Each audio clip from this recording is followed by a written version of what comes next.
আউযু বিল্লাহি মিনাশ শাইতানির রাজিম। বিসমিল্লাহির রহমানির রহিম।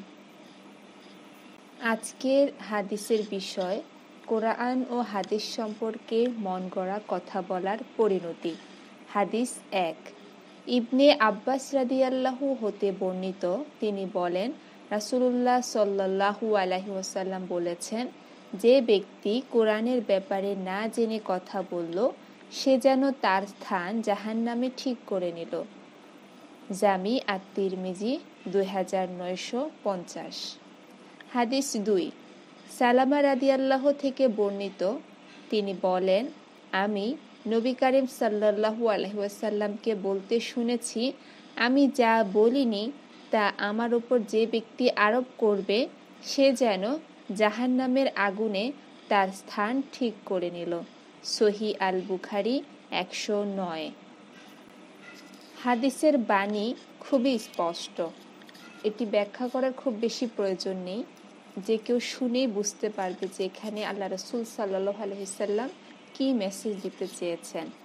মেসেজ একটাই, আমরা যখন কোরআন এবং হাদিসের বাণী প্রচার করব, তার শর্ত সেটা সহিহ হতে হবে। যদি সেটা কোরআন কিংবা হাদিসে না থাকে, তাহলে তার জন্য আমাকে কঠোর শাস্তি ভোগ করতে হবে পরকালে। আর দুনিয়াতেও ভুল জ্ঞান প্রচার ও প্রসারের অনেক ভয়াবহতা আছে। রাসূল সাল্লাল্লাহু আলাইহি সাল্লাম বলেন যে কেউ যদি কাউকে এমন কোনো দিকে পথ নির্দেশনা দেয় বা এমন কিছু শেখায় যেটা সঠিক নয় কিংবা যেটা ভুল, সেটার উপরে যে ব্যক্তি আমল করবে, তাহলে সমস্ত ভুলের বোঝা ওই ব্যক্তির উপর এসে পড়বে। কাজেই আমরা যখনই কোনো কিছু প্রচার করব, তখন আমাদেরকে সেটা যাচাই বাছাই করে নিতে হবে। রাসূল সাল্লাল্লাহু আলাইহি সাল্লাম বলেন, কোনো ব্যক্তির মিথ্যাবাদী হওয়ার জন্য এতটুকুই যথেষ্ট যে সে যা শুনে তাই প্রচার করে বেড়ায়। এখন আমরা অনলাইনে অনেক কিছু দেখতে পাই, অনেক সময় হাদিসের রেফারেন্স দিয়ে অনেক কিছু বলা থাকে, কিন্তু বাস্তবিক সেটা হাদিসের বাণী নয়। সেজন্য আমাদেরকে প্রত্যেকটা জিনিস প্রচার করার আগে যাচাই করে নিতে হবে এটা সহিহ কিনা। আর সহিহ কিনা এটা নিশ্চিত হওয়ার একটাই উপায়, সেটা হচ্ছে আমার নিজেকে কোরআন এবং হাদিস অধ্যয়ন করা।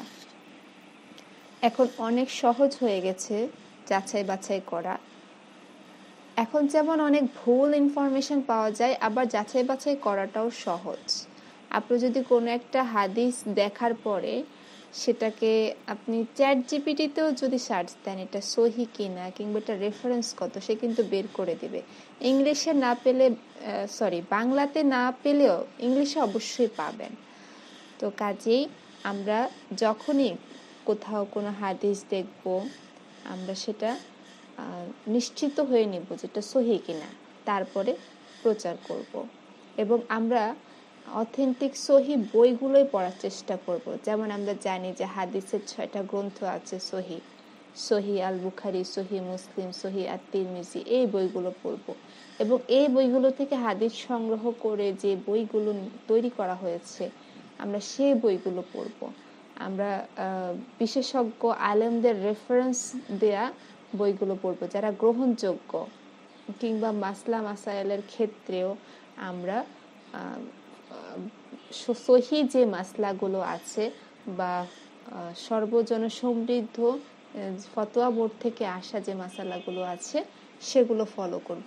যেগুলো খুব বেশি জানাশোনা নাই, কিংবা হুট করে আপনি একজনের কাছ থেকে শুনলেন, তখন সেখান থেকে আমাদের সেটা আমল শুরু করে দেওয়া উচিত হবে না, বরং একটু যাচাই বাছাই করে নেওয়া আমাদের কর্তব্য হবে। হয়তোবা সামান্য একটু যাচাই বাছাই করার অভাবে আমি কিন্তু অনেক বড় শাস্তির ভাগীদারি হয়ে যেতে পারি, যেটা আল্লাহ বলেছেন, যে ব্যক্তি কোরআনের ব্যাপারে না জেনে কথা বলল, সে যেন তার স্থান জাহান্নামে ঠিক করে নিল। এখন ভুল হয়ে যাবে এই ভয়ে, কিংবা হয়তো এটা সহিহ না এই ভয়ে যদি আমি আবার দাওয়াতি কাজ থেকে বিরত রাখি, সেটা আবার আরেক ধরনের গুনাহ হবে। কারণ আল্লাহ কোরআনে প্রথম যে ওয়ার্ডটা নাযিল করেছে সেটা হচ্ছে ইকরা, পড়ো। আমাকে জ্ঞান অর্জন করতে হবে, এটা আমার উপর ফরজ, এবং আমাকে অন্যের কাছে সহি জ্ঞানটা পৌঁছে দেওয়া এটাও ফরজ। কাজেই আমাদেরকে সহি জ্ঞান অন্বেষণের জন্য চেষ্টা চালাতে হবে, আল্লাহর গাইডেন্স চাইতে হবে যে আল্লাহ আমি যেন সহি জ্ঞানটা অর্জন করতে পারি, এবং সেই সহি জ্ঞানটা অন্যদের মধ্যে প্রচার করে দিতে হবে। আমি যদি সহি জ্ঞানটা অন্যদেরকে না শেখাই, অন্যদেরকে না জানাই, তাহলে তো হয়তো বা কেউ তাদেরকে পথভ্রষ্ট করে ফেলতে পারে, হয়তো কেউ তাদেরকে ভুল জ্ঞান শিখিয়ে ফেলতে পারে।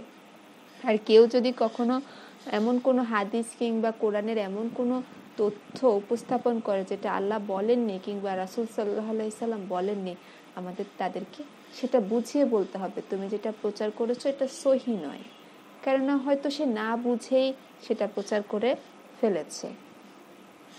আল্লাহ আমাদেরকে সহি জ্ঞান অর্জনের এবং সহি জ্ঞান প্রচার ও প্রসারের তৌফিক দান করুন। অমা তৌফিকি ইল্লা বিল্লাহ। সুবহানাল্লাহি ওয়া বিহামদিহি, সুবহানাকা আল্লাহুম্মা ওয়া বিহামদিক, আশহাদু আল্লা ইলাহা ইল্লা আনতা, আস্তাগফিরুকা ওয়া আতুবু ইলাইক। আসসালামু আলাইকুম ওয়া রাহমাতুল্লাহি ওয়া বারাকাতুহু।